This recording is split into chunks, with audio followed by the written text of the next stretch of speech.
So let me ask you a question that are watching. You viewer, if you're a Christian and you're watching this, let me ask you this question. Why did you want Trump to win presidency?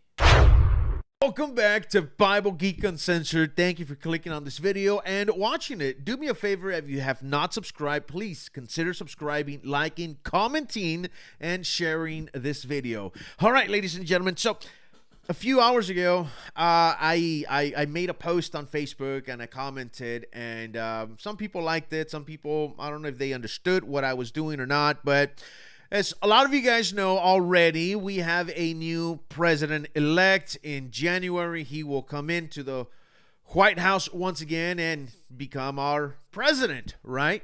A lot of people are very happy and ecstatic about that. Some people may not be so. I know a lot of churches and Christians are extremely happy about this. It was an answered prayer to many. Amen. However, I want to challenge the church. So I'm going to burst your bubble of excitement right now. I may, depends on how you see this and how you view this, but I may just burst your bubble here. And the reason I'm saying this is because there's a lot of people that in the last year or 2 or 3 or 4 years, since the new administration came in, there's a lot of people that spoke more about Trump than Jesus. A lot of people spoke more about the gospel of President Trump than the gospel of Jesus Christ. A lot of people debating, getting into arguments, talking to their families and neighbors about how President Trump was betrayed.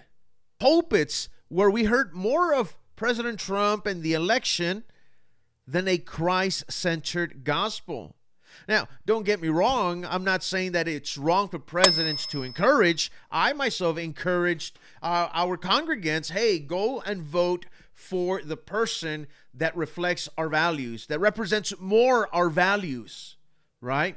Pray for them. Whoever wins, I've often said, pray for them. Whoever's our president, pray for that individual, that the Lord would guide him, that the Lord would open their eyes, that they would have the fear of God, which is the beginning of wisdom, right? And so one of the things that I've seen in the church is that Christians preached more about Trump than about Jesus. They shared more information about Trump than the gospel of Jesus Christ. They were more enthusiastic about Trump than about Jesus. And my question is, why?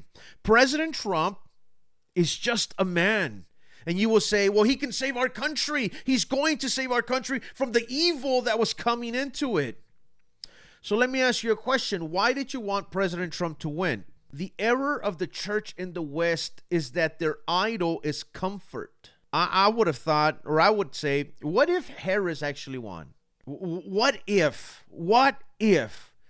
they started to shut down the churches, attacking religious freedoms?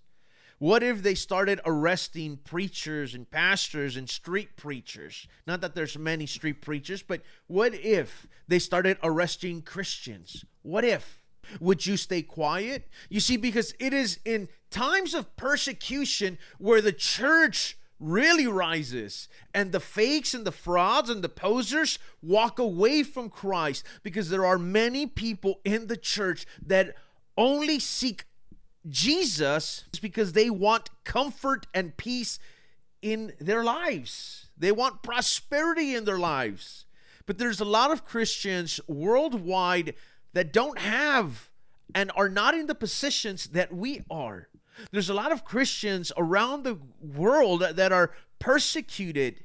Now, we are not in that situation, but Matthew chapter 24 tells us that it will come a time where we will be in that situation, where Christians will be persecuted worldwide and hated worldwide.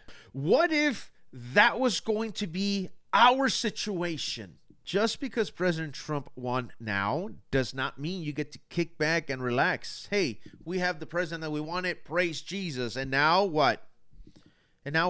This is God demonstrating mercy and grace to the church so that the church Not go back and hide in their four walls and just evangelize to themselves and preach the gospel just to themselves. No, if we are receiving mercy and grace from God, it is to go out of our four walls. It is for us to see an increase of street preachers going out and preaching the gospel with that same enthusiasm. I challenge you that with that fervor and enthusiasm that you preached more about Trump, now go out and preach Jesus. Go out and preach the gospel of Christ. The gospel is the very power of God that can save lives. Go out with a greater fervor. Go out with greater enthusiasm and proclaim the gospel of Jesus Christ that can save and truly change America.